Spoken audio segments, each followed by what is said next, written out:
Avellino diretsahang sinagot ang tanong ng netizens. Kim Chiu nagulat. Iba talaga ang itinadhana. Sambit lamang ng lahat. Mayroong napansin ang netizens sa sagot ni Paolo Avellino sa tanong ng dalawang fans nito noong 2015, asking his thoughts of working with Kimmy. April 24, 2015, at ni Paolo Avellino, gusto mo ba makasama si Kim Chiu sa teleserye o movie? #AskPao. Tanong ng netizens. Why not? Reply naman ni Paolo. Then June 24, 2015, at ni Paolo Avellino, okay ba sa'yo makapartner si Kim Chiu at Prinsesa Chinita? Same din ang sagot ng aktor na bakit hindi. After 10 years, they did 4 projects together already. Ang hashtag today makes sense stick with Paolo. Gayon pa man agad din ni-repost ni Kim na sabing tweet ng fans at may caption na, hello po. Ito naman ang reaksyon ng mga fans. Ay sus, ang daming talagang proof na gusto ka na niya makatrabaho noon pa. Very consistent siya sa sagot niya. And I guess everything happens for a reason talaga. Working with him sa linlang is the perfect timing for the both of you. And now ito na kayo preparing for your 4th project together. As a fan of yours and Paolo, even wala pa naman Kim Pao, isa ako sa pinakamaligaya. Thanks Kemi for making his dream into reality. May crush ata sa'yo yan siya.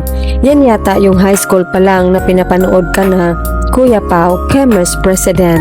His manifestation, don't just wish. They unlock our golden era. Kyupta. That's it after the manifest na tupad na naka 4 projects pa. Congrats boss at may Paolo Avellino. Ikaw ang nagwagi sa puso ni Prinsesa Chinita. Original Kemers yan. Si at mi Paolo Avellino, madami resibo since PBB days mo pa, Kemi. Pero alam namin na crush niyo naman ang isa't isa. Diba sabi mo kapag sa kay Bella ang Angelica, kapag sa itsura jujuwain. Pero gwapo din ang ugali, so pakakasalan na ba Kemi? Crush kanya Kemi, kaya nga nag-vote siya sa PBB. Haba ng hair mo Kemi, love you. Islaman na rin to, siya naman ang nagtanong sa mga followers niya. The original and founder of Kim Pao. Tagal pinangarap, ngayon hagka na. Lakas talaga ni Paugi kay Lord, nagkatotoo yung manifestation niya. Lahat kasi ng may mabubuting puso, palaging ginagabayan. Ni Lord, crush talaga ni Pao, Kemi, sana na-crush back ni Crush. Grabe talaga si Tadhana, akalain mo ang tagal ka niya hinihintay. Bless you too, magmahalan lang po kayo. Matagal na kayang nagpapansin sa iyo yan, kaso hangin lang siya sa iyo noon. Isang hello back naman dyan boss at may Paolo Avellino.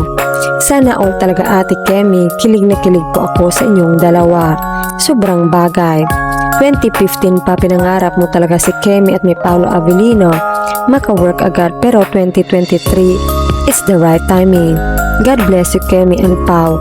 Maunay giingon bisan pila pa kasibat ang humarang, basta si Destiny na ang muliho waay makalusot napay usa.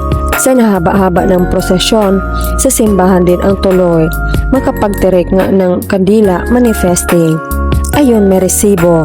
Confirmed Kemers nga siya, baka naman gusto niyo magpa-hashtag Kim Pao dyan Kemi. Ayan na naman yung pasalot niya, basta may ganyang emoji para kay Pao P. Talaga yan, kilig model. Rinig na rinig ko boses ni Kemi dito pag para sa It's Showtime kapag ginigreet niya si Pao ng hello. Huli ka at ni Paolo Avellino, pero kulong ka ngayon sa puso niya.